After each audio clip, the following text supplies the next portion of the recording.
Assalamualaikum warahmatullahi wabarakatuh. Balik lagi di Jos Bloko Misteri bareng saya Jos Aryo.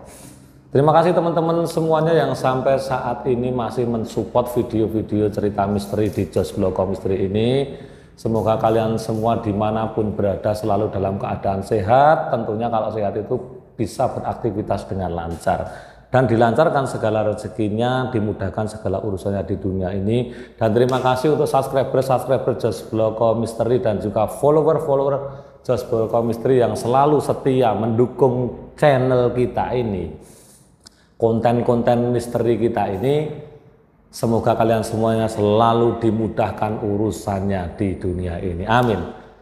Cerita ini datang dari seorang teman namanya Adi. Jadi Mas Adi ini bercerita tentang keponakannya yang ada di wilayah Jawa sebelah timur. Kejadian ini sudah terjadi sekitar 20 tahunan yang lalu. Kisah tentang anak dari genderuwo. Ini Mas Adi ini menceritakan kepada kita untuk diceritakan kisahnya yang diketahui Mas Adi tentang si anak genderuwo. Oke, jangan berlama-lama, langsung saja kita menuju ke ceritanya.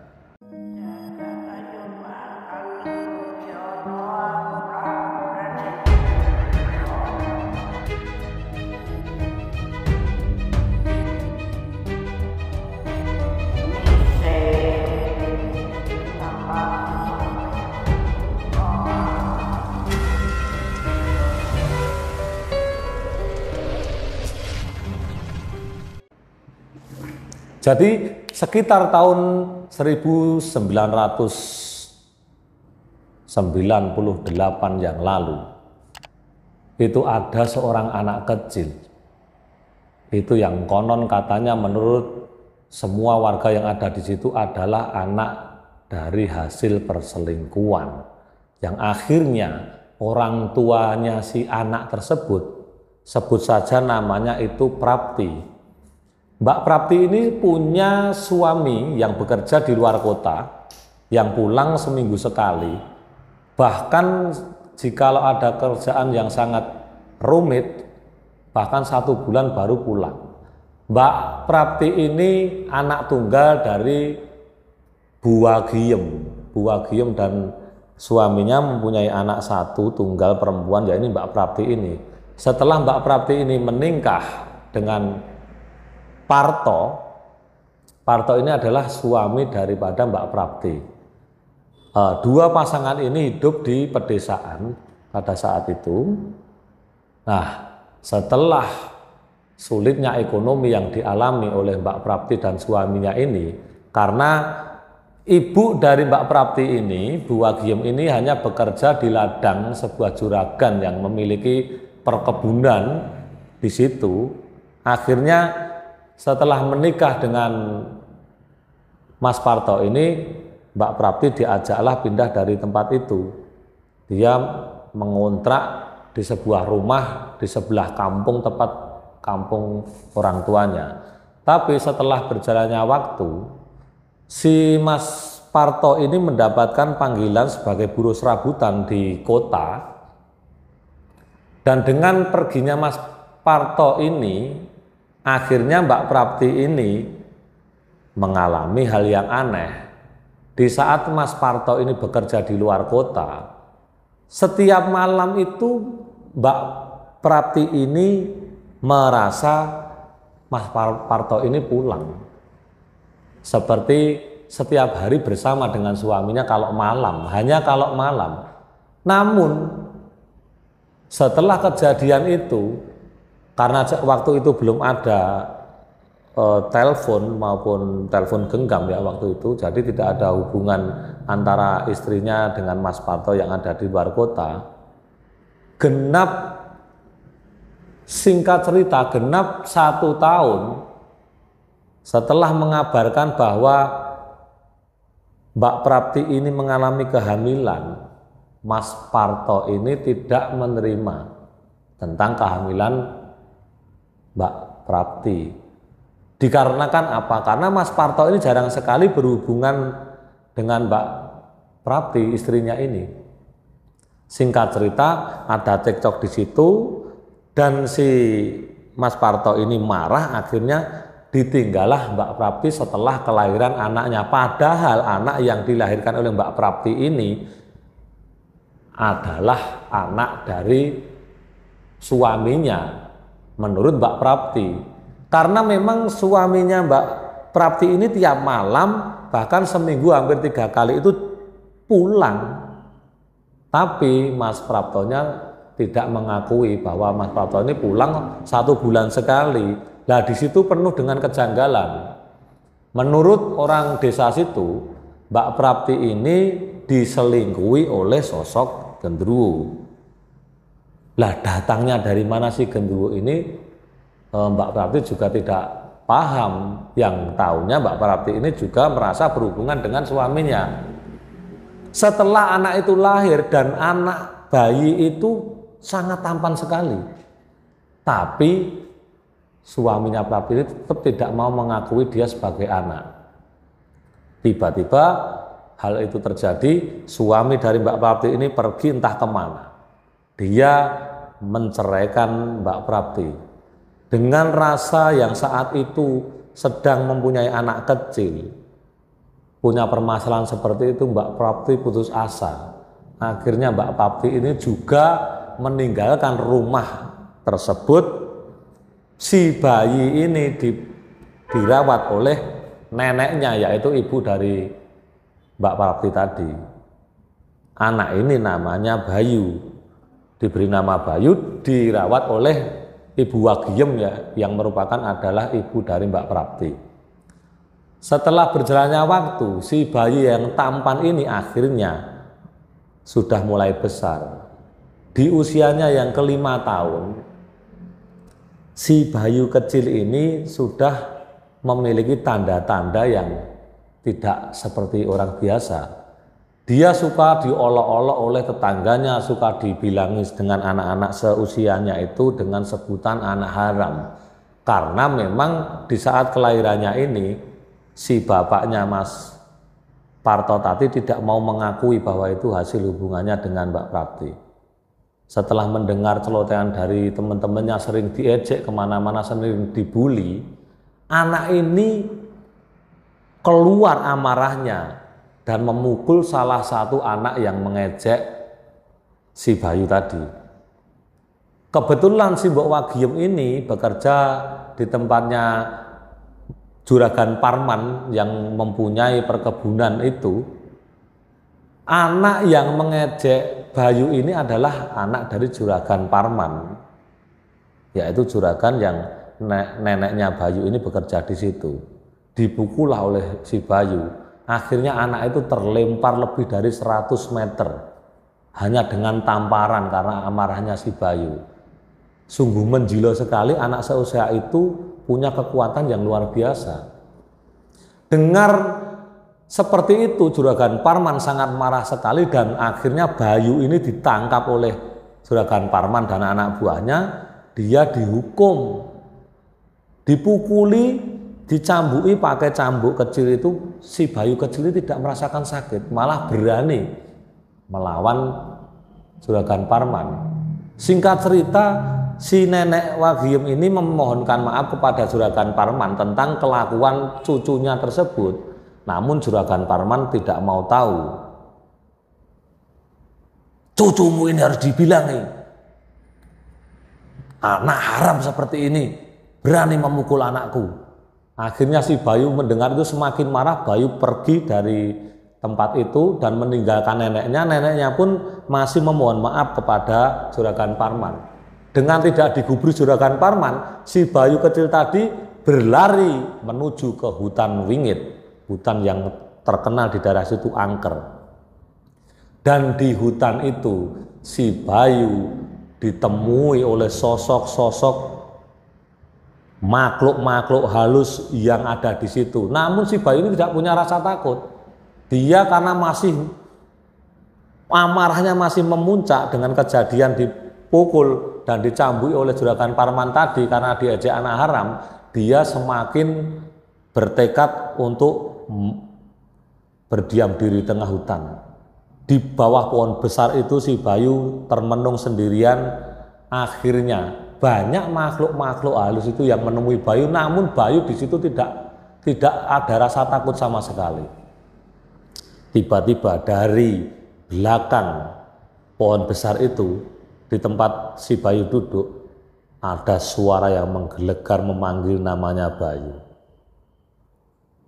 Le, ngopo kok kowe sedih neng kene? Apa sing tak pikir kele? Dengar suara itu si Bayu langsung mencari sumber suara itu. Tidak ada rasa takut sama sekali. Si Bayu kecil ini mencari pusat suara yang memanggil dia dengan sebutan Le. Keluarlah sosok tersebut yang disebut oleh orang-orang situ genderuwo penguasa hutan wingit itu, bilang kepada Bayu, "Kamu siapa?" Sebut si Bayu. Dengan nada anak kecil, dia berteriak-teriak, "Kalau berani jangan sama saya, turun ke sini." Ditantang oleh Bayu. Akhirnya makhluk tersebut mendekati Bayu dan mengelus-ngelus pundak serta kepala Bayu. Bayu tidak punya rasa takut sama sekali. Akhirnya makhluk itu bilang bahwa Bayu ini adalah anak dari sosok genderuwo itu. "Lengger anakku, sapa sing gawe kowe cidro nganti nesu kaya ngene? Tak baleske." Si Bayu mendengar suara itu, si Bayu itu kaget bahwa si Bayu dari kecil itu dirawat neneknya dan tidak merasa memiliki ayah. Ternyata sosok genderuwo ini merupakan ayah dari si Bayu dengan pasangan Mbak Prapti tadi. Akhirnya, "Saya tidak perlu kamu bantu, akan saya balas sendiri." Bayu umur segitu sudah berani dengan orang dewasa.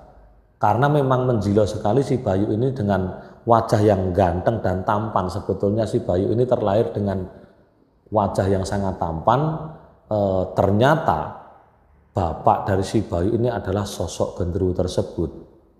Nah, singkat cerita, setelah si Bayu dipeluk oleh sosok genderuwo yang bilang bahwa dia itu ayahnya si Bayu ini, si Bayu menolak tawaran untuk membalaskan dendamnya kepada Juragan Parman. Di situ si bapak, si sosok genderuwo itu menyuruh anak buahnya itu untuk membalaskan dendam si anak ini tadi. Dan setelah si bapak Gandarwo ini, bapaknya Bayu itu menyuruh anak buahnya untuk menggoda Juragan Parman, disuruhlah pulang si Bayu untuk menemui neneknya. "Kamu pulang saja, kasihan nenek kamu sudah mencari kamu dari pagi. Kasihan nenek kamu, ayo ayah antar." Dengan sekejap saja si Bayu ini digendong oleh bapaknya yang Gandarwo itu, langsung sampai ke depan pintu. Ke depan pintu rumah neneknya. Dan neneknya sudah menunggu di situ. Melihat cucunya datang, si nenek ini langsung mendekap cucunya dan serasa dia itu nangis dan bilang kepada si Bayu, "Neng ndi wae to Le kowe Le, tak goleki nganti tekan ngendi-endi, aja dolan wengi-wengi. Jangan pulang malam-malam." Dan si Bayu ini tidak bilang apa-apa dengan neneknya. Dia cuma, "Enggak Nek, saya tadi cuma pergi ke hutan sana dan saya pulang sendiri." Bapaknya si Bayu, si genderuwo tadi sudah tidak ada di situ. Dan akhirnya apa yang terjadi di Juragan Parman? Selepas Isya sekitar jam 8 malam, Juragan Parman ini ada di teras depan rumahnya dengan dibikinkan kopi sama tempe goreng untuk cemilan. Dia ngelaras di depan teras kamarnya, teras rumahnya itu, si istrinya ada di dapur. Nah, karena rumah Juragan Parman ini memang depannya itu jalan ya agak besar yang sering dipakai untuk lalu lalang lalu lintas di orang wilayah situ, menikmati hawa malam. Dan saat itu pas malam Jumat. Nah, Juragan Parman ini bersantai duduk di depan rumah sambil minum kopi. Tiba-tiba di saat Juragan Parman minum kopi ini, kopinya ini berbau sangat anyir sekali seperti bau darah. Dimuntahkanlah oleh Juragan Parman. Setelah itu memanggil istrinya, Bu, kesini Bu, kopi ini kecampuran apa ini? Enggak Pak, itu tadi kopi baru saya bikin. Emang kenapa Pak? Kopinya baunya sangat amis sekali. Setelah itu sang istri masuk lagi ke dapur untuk mengecek apakah keliru itu menaruh garam atau menaruh gula. Tiba-tiba Juragan Parman ini melihat sosok perempuan dengan rambut yang panjang serba putih, rambutnya putih dan wajahnya sangat menyeramkan itu jalan masuk ke rumahnya Juragan Parman. Dengan dijumpai makhluk seperti itu, Juragan Parman ketakutan. Akhirnya Juragan Parman itu lari ke dapur mencari istrinya. Istrinya sudah ada di kamar, tidak ada di dapur. Masuklah Juragan Parman menusul istrinya di kamar. Bu, saya ketakutan Bu, saya ketakutan, ada orang serem banget, ada wanita tua serem banget Bu. Akhirnya memeluklah istrinya. Di kamar itu memeluk istrinya Juragan Parman. Emang wajahnya seperti apa sih Pak? Kok Bapak sampai takut seperti itu? Pokoknya menyeramkan Bu. Dengan nada yang ketakutan, Juragan Parman ini memeluk istrinya sangat erat sekali karena takut. Emang wajahnya seperti apa Pak?